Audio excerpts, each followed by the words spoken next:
Echoes of Us by Cecilia L. Keonte, Chapter 9. No more secrets the next morning. I woke up early, earlier than usual. I had only one goal: get out of the house before anyone started teasing me again. I cleaned up the living room, swept the porch, and quickly ate breakfast, alone. When Mom asked, I said, I need to meet some friends early at school. Group work. It wasn't a lie. Not exactly. I just didn't want to sit through another round of love in the air, jokes at the breakfast table. Before leaving, I packed some rice and a few side dishes into a small tiffin box. Just enough for two. I even used a special container Mom only brings out for guests. When I reached school, Robert was already at the gate, waiting as always. As soon as he saw me, he smiled.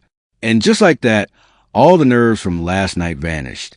Good morning, I said. Smiling back, we walked in together. I leaned in and whispered, I brought lunch, rice and side dishes from home. Want to share? His eyes lit up. Really? I love your mom's cooking. I laughed. Then from now on, I'll bring lunch for both of us. Every day. Deal, he said. By the time lunch period came, things were lively. Instead of sitting in separate groups, my friends from art stream and his friends from science stream decided to eat together at the long wooden bench under the tree. I sat beside Emily and Sophia, the two girls I had grown closest to. Robert sat with Timothy, Jaden, and Ricky, the one who was always cracking jokes and making the group laugh.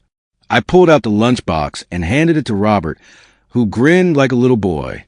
But before he could even take a bite, Ricky reached over with his chopsticks and said, Oh, homemade food.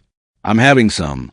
Without even thinking, I slapped his hand away and said, Don't touch that. That's for Robert.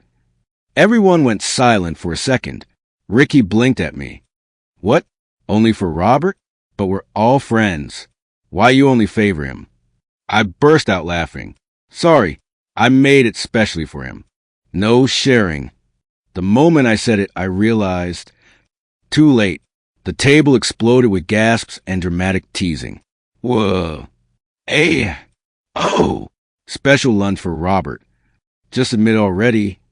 I covered my face with my hands, laughing and dying inside at the same time. Then came the real question. Jaden, who usually stayed quiet, leaned forward with a serious face and asked, Are you two dating? Silence. Even Emily and Sophia froze with half-bitten spring rolls in their mouths. Then Emily stared at me, wide-eyed. You guys were hiding it from us all this time. Robert just kept smiling, not denying it, not defending it, just enjoying the moment. I glanced at him, flustered, and he winked. That was it. The secret was out, not officially spoken, but clear enough. And strangely, I didn't feel embarrassed anymore, because in that messy, noisy, teasing moment, we weren't hiding anymore. We were just us. After lunch, we had history class. Normally, I love history. The stories, the events, the way the past feels alive when the teacher explains it just right.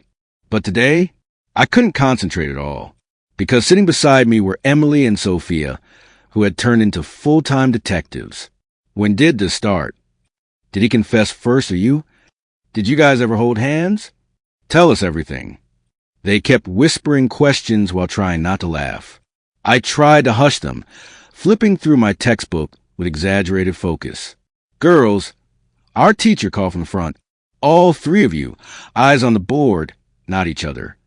We froze and sat up straighter, but I could still feel Sophia nudging my elbow every now and then. And honestly, it felt kind of nice. Not just the teasing, but the freedom. We didn't need to hide anymore. No more secret glances, no more whispered schedules, no more pretending we're just friends. Just us in the open. After class, I packed up my books and walked outside, and there he was, Robert, waiting at the hallway, just like always. Only this time, he didn't have to look around cautiously. He just smiled openly and said, Ready? We walked toward the school gate together, the afternoon sun casting soft shadows on the pavement. We talked about what happened during lunch, the teasing, the shocked expressions, the dramatic gasps. That was chaotic, I laughed. Yeah, but kind of fun, he said. Ricky's face when you slapped his hand. Priceless. We both laughed again. Then we slowed our steps. I'm kind of relieved, he admitted. Always being careful was getting tiring. I nodded. Me too. I was so scared someone would say something to my cousins or my parents. He looked at me, his expression a little more serious now. Do you think they'll be okay with it? When they know. I took a deep breath. I think they already do, I said with a soft smile. We reached the gate. He gave me that familiar, quiet look, the one that said he didn't need a big goodbye, just this moment. See you tomorrow? He asked. Always, I said, and with that we parted, not as a secret, but as something real and finally seen. Before we knew it, it was already time for our second term examination. The months had passed quickly, too quickly, and suddenly we were staring at the last big hurdle before stepping into grade 12. The pressure was real. Everyone was studying harder, talking less, and skipping lunch breaks to revise notes. Even the usual gossip in the corridors had been replaced by whispers of, "What's coming in political science? Have you memorized the 1857 revolt events? Who's got the last year's question papers?" I studied harder than I ever had before. Every night, I would lock myself in my room, spread my textbooks on the floor, and highlight every key point until my highlighters ran dry. Robert was just as focused.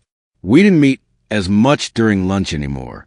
Sometimes, we only exchanged a quick smile in the hallway, or a short, good luck before class. But it was okay. We understood. We were cheering for each other, even from afar. Emily was my anchor during this time. Shillong is her hometown. Her family was clearly well off. She came to school in a car. Her lunchbox had the cutest imported snacks. But you never guess it from the way she spoke or carried herself. Down to earth, generous, and so easy to talk to. We often went to market together after school, buying pens, folders, or just browsing through the little stalls. Sometimes we'd stop by the public library, sit in a quiet corner, and revise silently. She never bragged, never made anyone feel small.